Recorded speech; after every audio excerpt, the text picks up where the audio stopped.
City Hall, kila kitu ile wanataka kuuza wauze, kama sisi tunawika hapa, wauze hizo vitu, ndio akitufungulia wawe wamemaliza kazi yao. Sisi hatuna kitu, sisi tunabaki maskini, nchi yetu imeuzwa, ndio atufungulia ABC. Sasa waone vile tutafanya. Wakitufungulia, wakitupea uhuru, kama watatupea uhuru, sikia, wakitupea uhuru kama wamemaliza mali yetu, wametumaliza, itatusaidia nini? We have to force them warudisha hii IBC.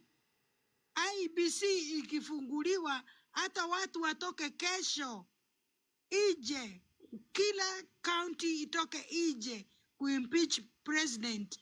That is the only easiest way. Na sasa hapo president akikatalia ndani, hiyo ndio inakuja hiyo maneno unasema ya jeshi. Ikiwa ni wananchi, one minute. I need to tell you this. Do you know today we have 2 deputy president in one office? Do you know today we have 2 prime minister in one office? Na wote wanakula mshahara. Ndio nasema hiyo sisi tunaachilia.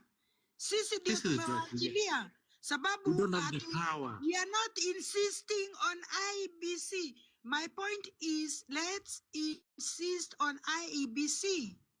IEBC irudishwe. Sisi ndio tupewe nguvu. Nguvu yetu ni IEBC. Who will be the head of the IEBC?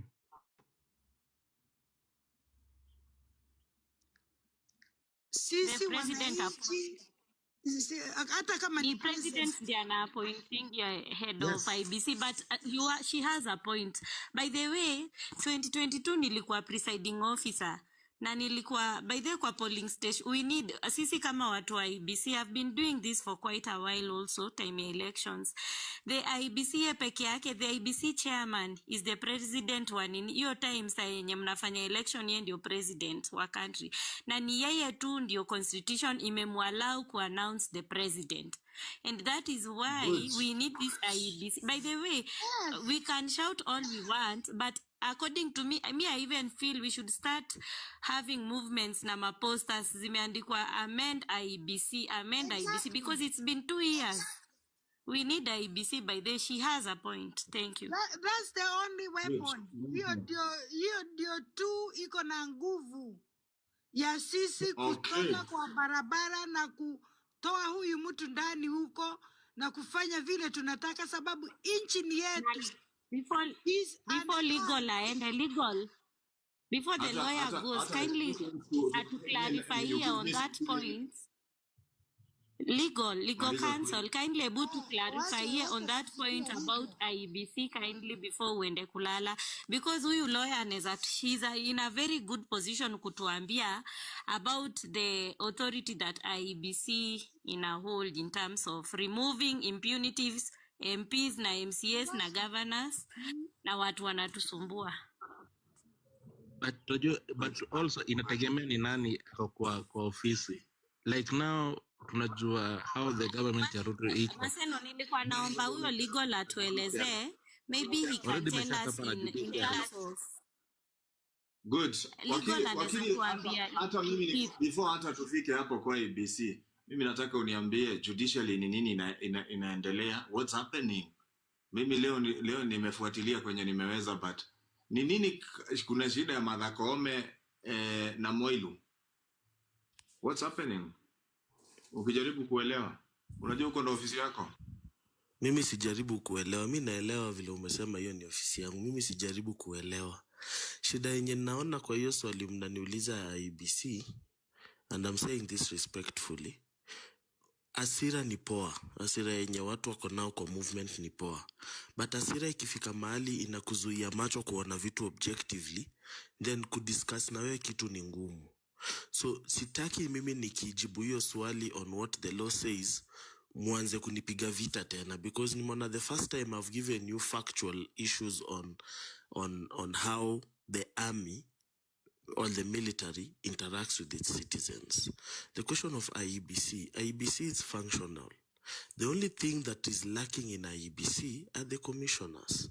And the commissioners have a specific duty and task.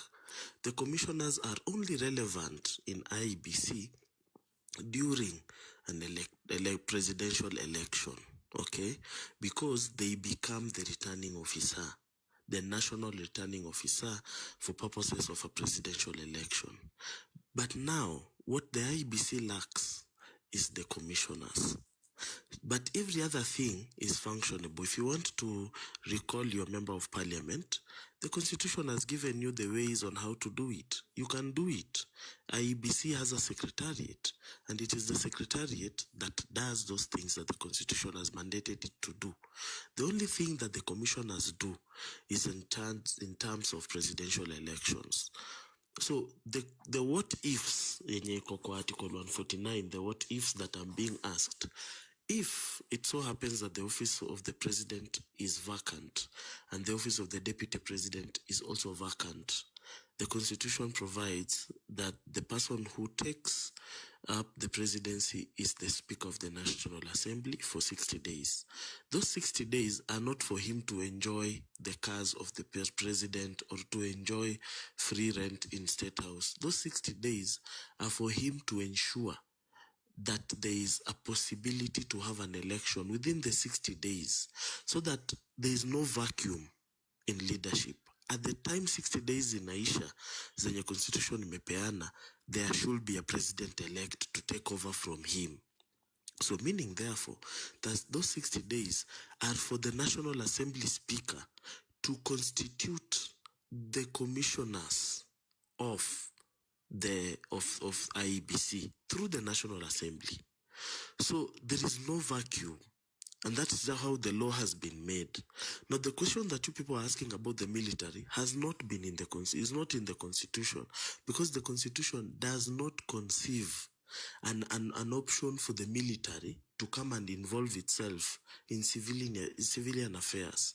However, if the country becomes ungovernable and the military, mark my words, and the military are willing to come and interfere so that they make a better country, then they will do it. But the civilians, we cannot go to the barracks to get them out to come and help us. It does not work like that. I hope I've answered your questions. Wakili, my question was, who appoints the commissioners? At least we can start lobbying on that. Yeah. The commissioners are appointed by the president, but they are presented in the National Assembly, same way cabinet secretaries are done for. And then they are nominated by the president, presented to the National Assembly. They go through the rigorous process of being asked questions, and then the president appoints them. But because of the Isaac Hassan led team, there's an act of parliament. There's an IEBC act of parliament which provided that there must be a contribution from the political parties, registered political parties. So that means therefore that when parliament is taking them through questions, the political parties' interests have to be taken into account. Does that answer your question? Yes, it does. At least tunaweza anza hiyo movement ya kusema tunini yao we should start saying appoint IEBC commissioners. But why? There's no urgency. Not unless you want to impeach the president. There's no urgency, because that's what we want. If that is what you want, start the process of impeaching the president first. You cannot start it the other way around. But still, at the end of the day, bado tunataka tu tumfume appointie huyo mse. Mine is to give you legal advice, and I've given you legal advice. You can take it or leave it. Dark, you had asked me a question. I want to go and rest. You had asked me a question as well. You had asked me about the happenings today. So today, what happened? And which part did you enjoy? Leo continue. It is for lawyers. We are not enjoying it because it's a shame for such a thing to happen. Because it's like we have made the whole country become a constitutional law class, Ni kama ni discussion ya vitu zenye tulistudy kwa constitutional law, sasa tumeinvite media ingie kwa hiyo discussion. It is not funny, by the way. So what happened today in court, and I should not talk about matters that are going on in court because of sub judice rule. What happened today in court is that before the deputy president was impeached by the Senate. After that, his legal team went to court and they filed in the Constitutional Court, in which Justice Chachamwita was seated, and Justice Chachamwita akapeana conservatory orders to stop anything that touches on the impeachment of the deputy president until the Chief Justice sets up a 3-judge bench to look into the issues that were being raised by the legal team. The Attorney General also went to also made a High Court application seeking the conservatory orders to be undone. So the certificate of urgency by the Attorney General was given today's date. Na ile ingine ilipewa na date ya Thursday. Ile ya the legal team ya Gachagua. So that's why people were in court today. So immediately they got to court, the legal team ya Gachagua, together with the other lawyer who filed in Kerugoya, they claimed that there is a discrepancy because the person who set up this 3-judge bench was not the Chief Justice, it was the deputy. So now they were told, now go and make that application formal. So that's now why court went back to sit at 3 p.m. to listen to the formal application by the legal team, Gachagua. So we have been there sitting, listening to why the legal team for Gachagua thinks that it was wrong for the deputy president, for the deputy chief justice to grant, to assign the 3-judge bench, whereas these other lawyers for the National Assembly and for the Attorney General were claiming that that was an administrative issue, and the deputy chief justice deputizes the chief justice on administrative issues. So that's why people are at court today, and tomorrow we will receive an order. Not an order, an order pending the hearing that has happened today. The 3-judge bench will give us a ruling tomorrow. But as a lawyer, that's all I can say. I cannot give you my thoughts because that will be wrong legally. But what I can say is that for me, I felt it was wrong for such a thing to happen because both teams should know what should happen. The law is very clear, but it seems everyone wants to waste time so that we do not address the issue, the main issue, which is the impeachment of the deputy president, Rigathi Gachagua. And the more time they buy, the more it is injurious to the country because the country is still in confusion. Hatujui tunaenda wapi. So for me, I'm not excited about it. Sisi kama Kenyans tumeona judiciary iko naked. So, if maybe I should have a chance to speak, I appreciate the counsel, your counsel, huyu mtu ameitwa legal counsel.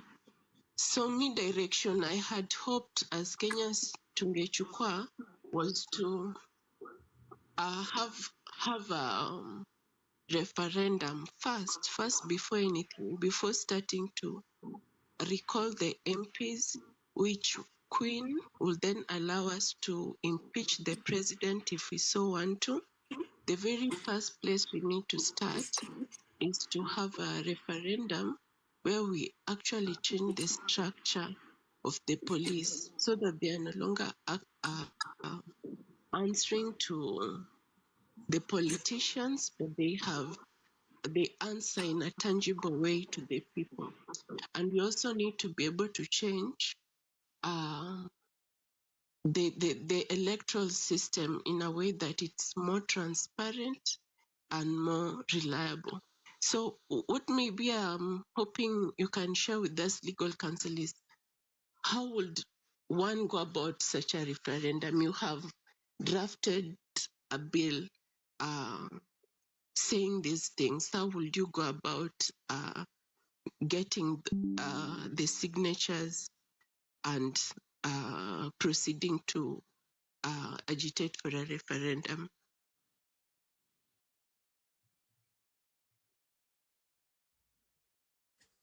It's like I didn't get.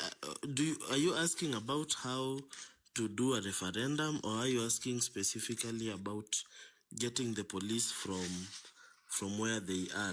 Because the police currently are under the executive. Do you want Okay, to propose that the so police be independent and outside the executive? I want to propose that police were elected. We have an elected sheriff per county, and then it's the county sheriff alongside some leaders X in a county who will then appoint or revise the tenures of police officers. So I'm assuming that in order to make this the case, we will need a referendum. Na naitoa hapo because any sort of work we want to take to like recall MPs, to like impeach the president, you find that it's the machinery that the political elite use to stem that sort of revolution is the police. So that is critically where we want to start. And I'm assuming for us to be able to do that, we need to have a referendum. So question now pose ni how do we have this referendum? Now I think this is where we need to agitate as Kenyans. It's not making sense that we know police are shooting people, and then what we want to do because we are feeling hurt is we are planning protests where people are going to get shot again. So I think let's get hold of the bull by the horn, and we need some key changes to the constitution, which include changing the police in a way that they are tangibly answerable to the people, and putting in place things like transparent and free election based on blockchain, kitu kama hiyo. So the question I'm posing to you ni okay, referendum tunafanyaje? Where do we start? If I have a bill, how do people sign and give you their ID? Can you maybe fafanua hapo?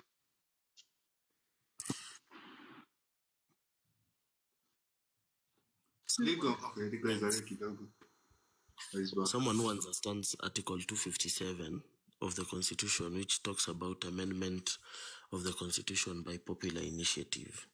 So when you are doing an amendment of this Constitution by popular initiative, then the Constitution suggests that you need to have your popular initiative signed by at least 1 million registered voters, meaning you have to get the signatures first, then you have to go to IEBC.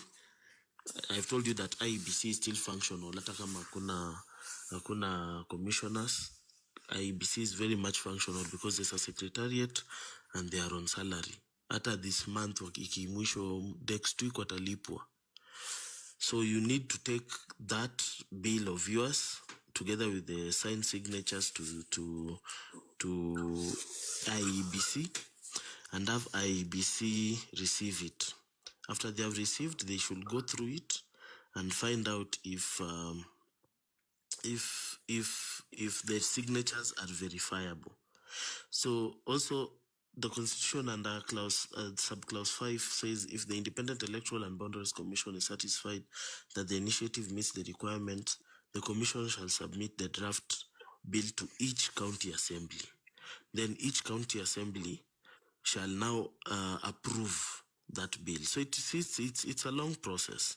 So once it has been approved by majority of the 47 county assemblies, then it shall be introduced in Parliament. So once it has been introduced in Parliament, it shall be passed by majority of the members of each house, first your National Assembly, then Senate.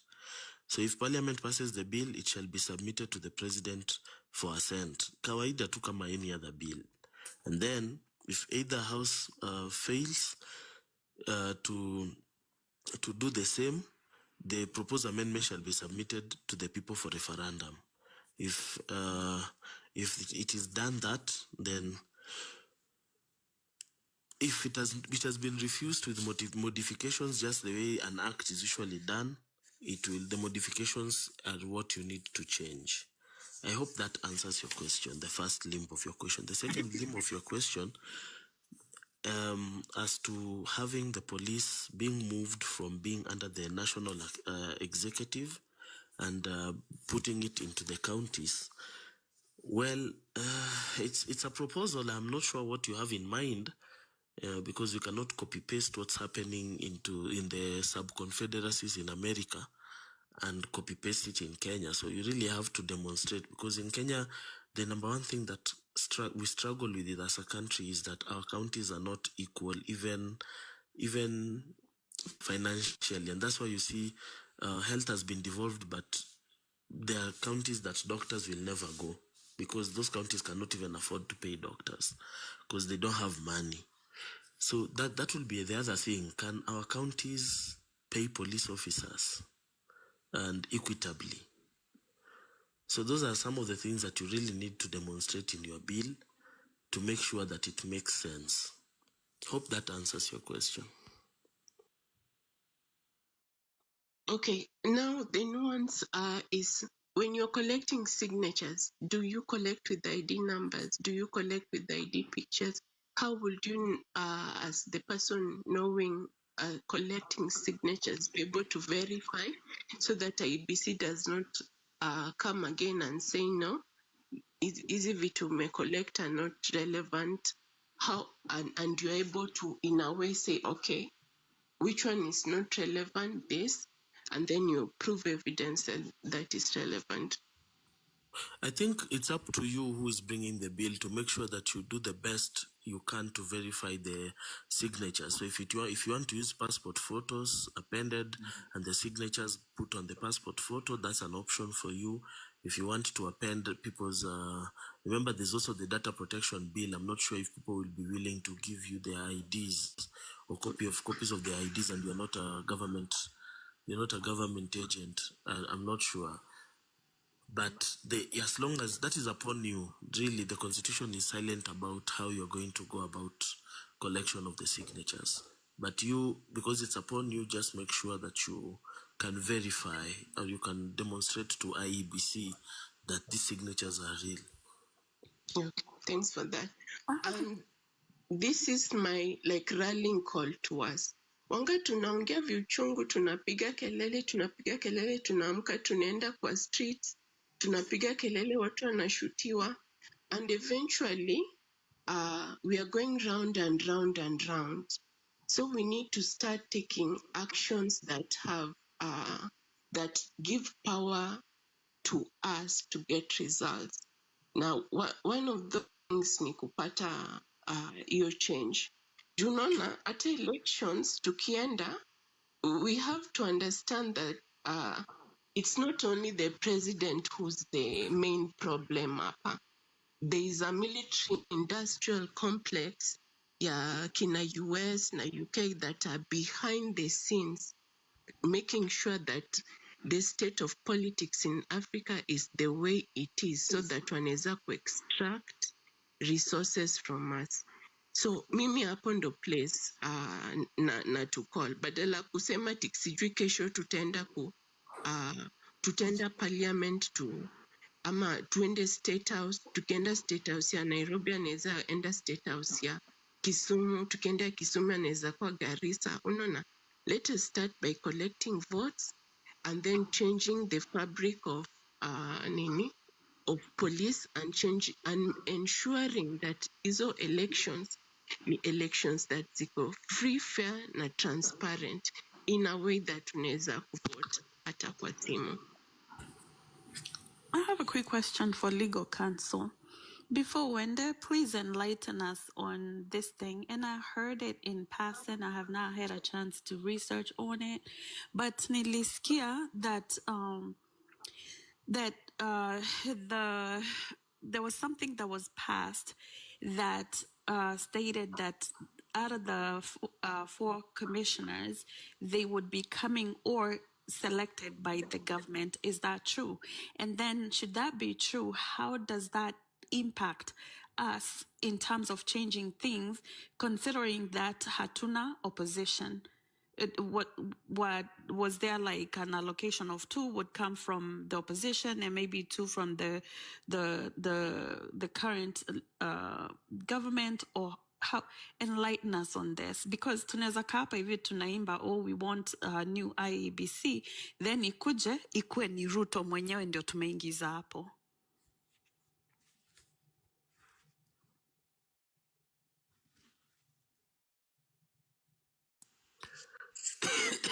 Sorry, I'm having a cough as well. So I think I've already highlighted how IEBC commissioners are appointed or are recruited. What exactly is your question? Because I don't. Do you want me to really go through the entire process? What exactly is the question? The question is, when they're elected, are these people pro-government? Unona say, my biggest fear is that we go through all this process, but then sasa wakwe wote ni watu wa Ruto. What is the selection criteria, basically? If you could just shed light on that. Yeah, I think just to answer your question, because of the IEBC legislation, I need to get that legislation. There's an IEBC legislation that was made after the Isaac Hassan's team, which dictated that we must have a representation from all political parties. So that therefore means that when someone is going to be an IEBC commissioner, they have to be suggested by members of political parties. So right now, as we are speaking, we do not have an opposition. So you're very right in saying that whoever is going to be chosen as the commissioners will be people that are pro-politicians. And that's just the way the law is. Because at the end of the day, it's the president that nominates them. They're nominated, they're brought to parliament. Remember, in parliament, we have members of parliament are largely politicians because they all belong to a political party. And that's why you can see them voting without using their brain sometimes, because they are towing to the political party. So it means, therefore, that for someone to go through the process and become a commissioner, you must appeal to the political parties. And that's, unfortunately, that's the way the law is. Are they all elected, or do they all have to be coming from the political parties, or did also the church have? They don't come from the political parties. They come from, they're just normal Kenyans who probably are told to apply, and they apply and they're shortlisted, and then the president goes through the list, and then it is taken to, political parties is still under the executive wing. So they go through the political parties, then they are presented for vetting in parliament. And of course, in parliament, you have politicians. I propose that looking at the constitution of the IEBC will be missing the mark. You could bet a pinky finger comfortably that the whole structure of IEBC will be somewhat controlled by the political class. That's very correct. Unless we change the very fabric of the electoral process, which requires the referendum I am talking about. Ebu tutoke huko kwa IEBC. Juu ataka tume saizi kama tunataka ni kwanza na recall MPs.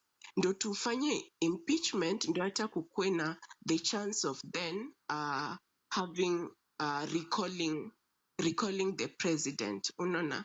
So all these processes will eventually take us back to the fact that we need a referendum.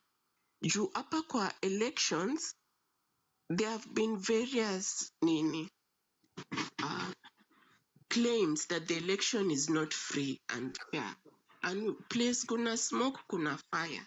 And CIA may publish some documents under freedom of information where they have interfered with the elections. Unaona?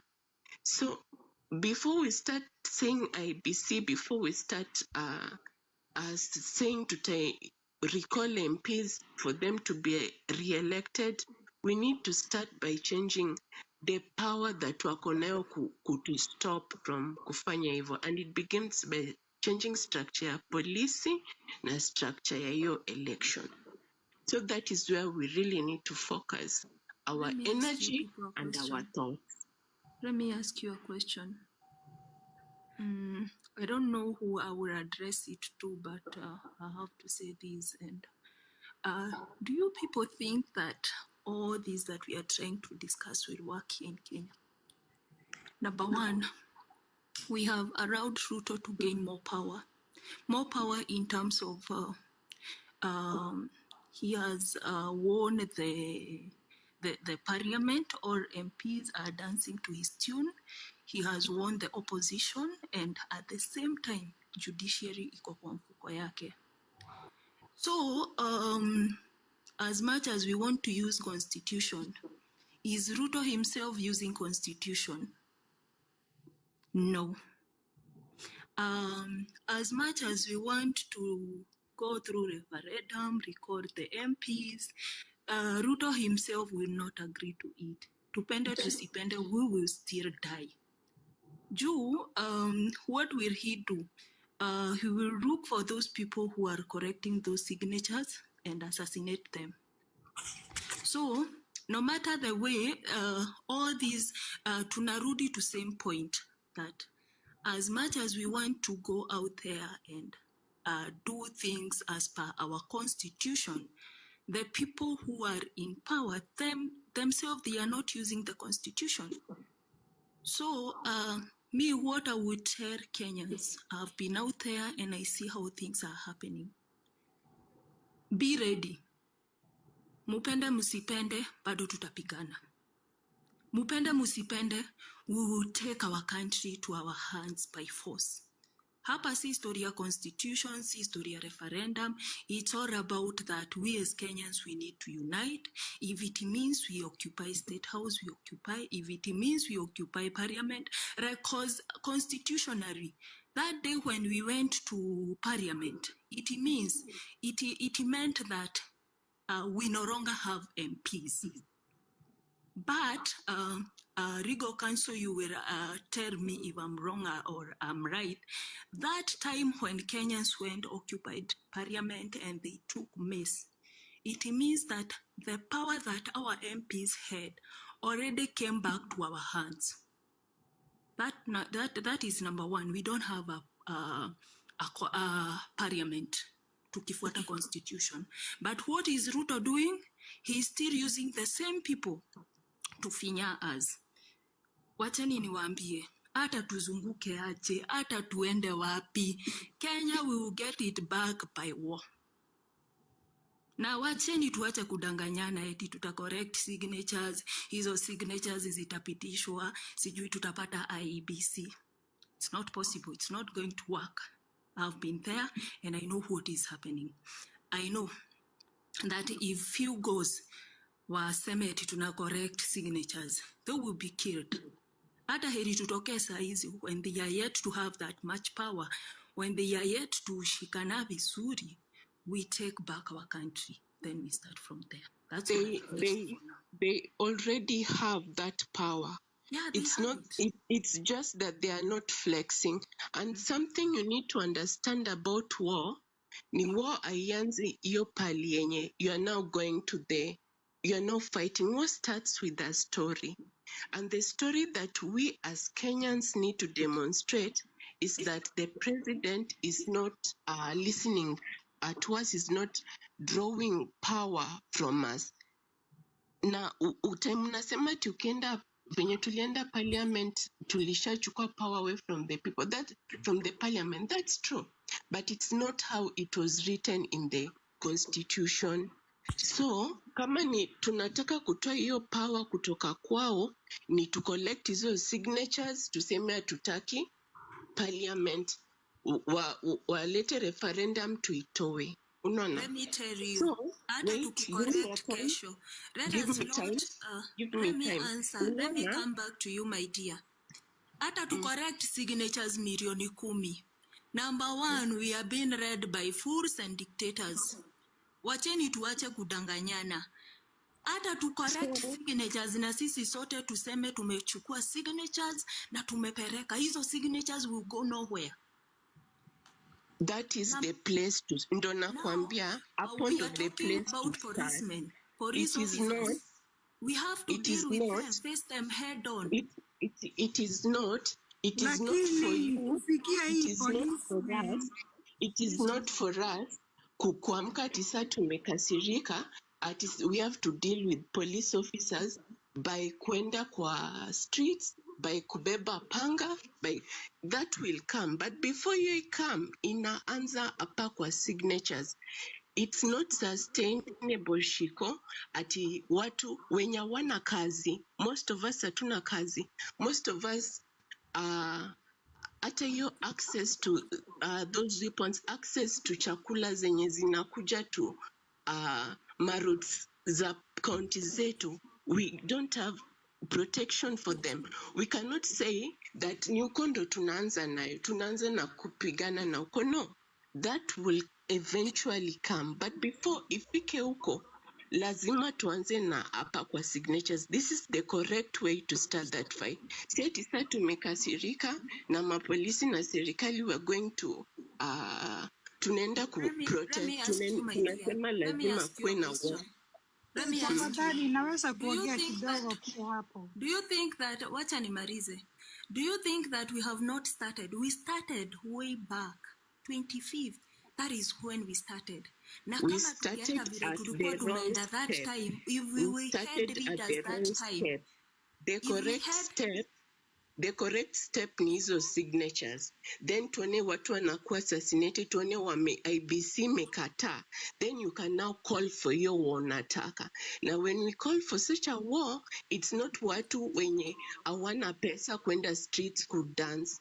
It is about strategically planning kugather resources kufanya hiyo war happen.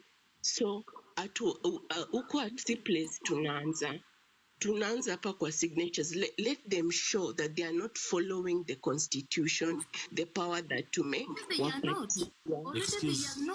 Excuse, No, ladies. they've not shown according, hatujachukua power. Haya, tumewasikia. Thank you guys for contributing. Legal counsel, give your thoughts. Wabui, can I say something please? Wacha legal counsel tuambie kidogo because tumechanganyikiwa. Legal counsel. Okay. Asanteni, I would like to go and rest, but as I go to rest, I want to tell Shiko that you cannot want power and you have not known what you want to do with it. For instance, if what you are suggesting is true and it works out, then what next? Who becomes the president? Because you cannot be a stateless nation. Do you know what a stateless nation is? It's a nation like South Sudan. It's like a nation like Sudan that's always constantly on war, and they are not recognized internationally as a state. That's a failed state.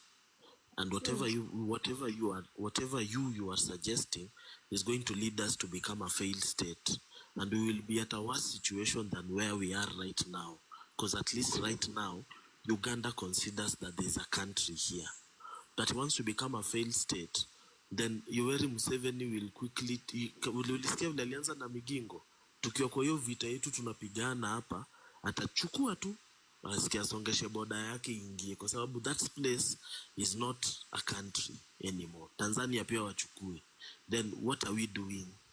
So me, I will suggest, before we get to that quick thinking of tuanzeni war, tutoeni viti kwa hawa watu, let's ask ourselves, what do you want to do with this power?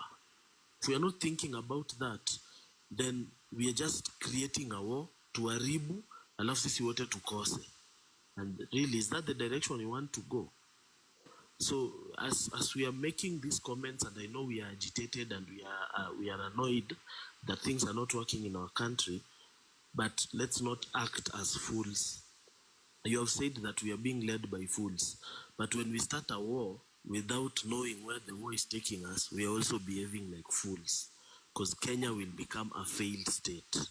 You can research on what a failed state is and then make an informed decision, so that when you come to talk to people, you have some responsibility over the words you are saying. What you are telling people to do, what are you leading them to? Are you leading to make Kenya a better place? Or are you inciting us to start a war that will make Kenya become a battlefield or a war ground for the next 100 years? Don't think it's easy to stop a war. So before you start a war, think about stopping it. Legal counsel, would you please tell us, like, if you had the responsibility of mapping a structure after we take power, what would you say we need to look into coming up with? And then the second thing that I would kindly request that you address, this action that took place in the parliament, and so are we saying that really in truth that we shouldn't be having the MPs operating as they are right now? What does that action mean? What does it translate to us today? Alafu your structure ya after tukisha take power, ni nini tunaweza fanya ndio tujiorganize? Give us a map, direction, something. You are making me the leader of the movement, which I'm not. But what I can say is this, and I'm not saying this to tell the movement what to do, because they have not made me their leader. My point will be this. We have a very proper, sane constitutional order.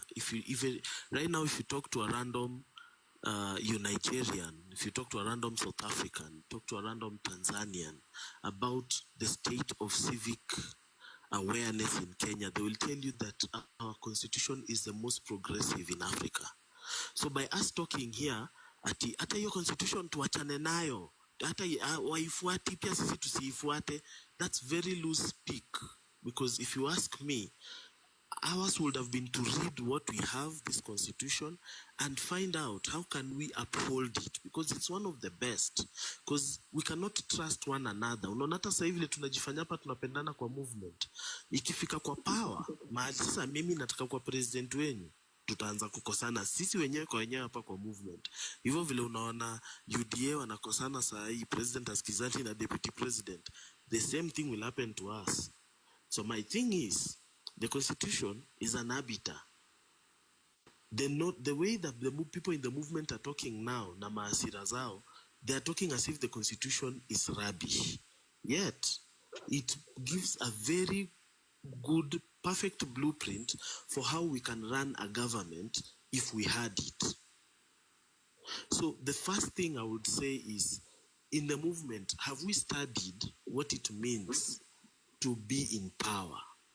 From other countries, not even from Kenya, how are other countries governing themselves? Have we studied? Those of you who are outside, those of you who are in America, have you asked yourself, what makes America great? What makes the UK to run?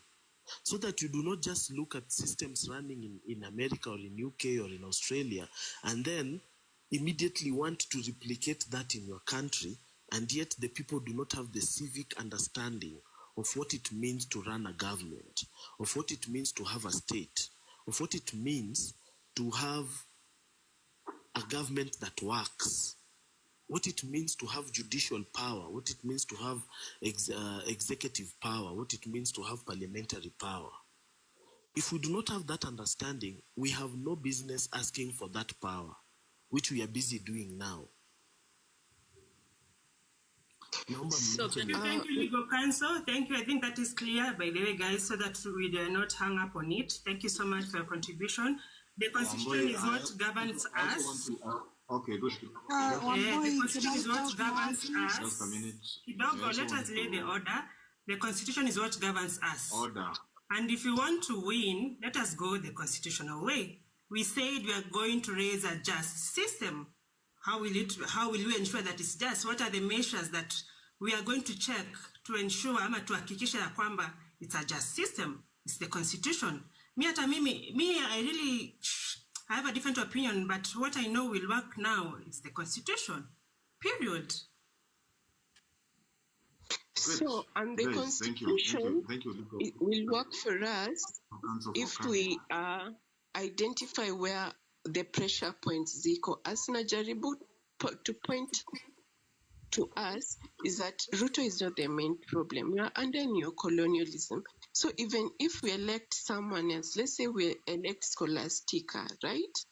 The military-industrial complex of some of these developed nations are going to find ways to coerce Scholastica to do things that are going to benefit them. So the very, very first place we need to start is to make sure that Scholastica, we can remove her if she is not she's not hearing what we are saying.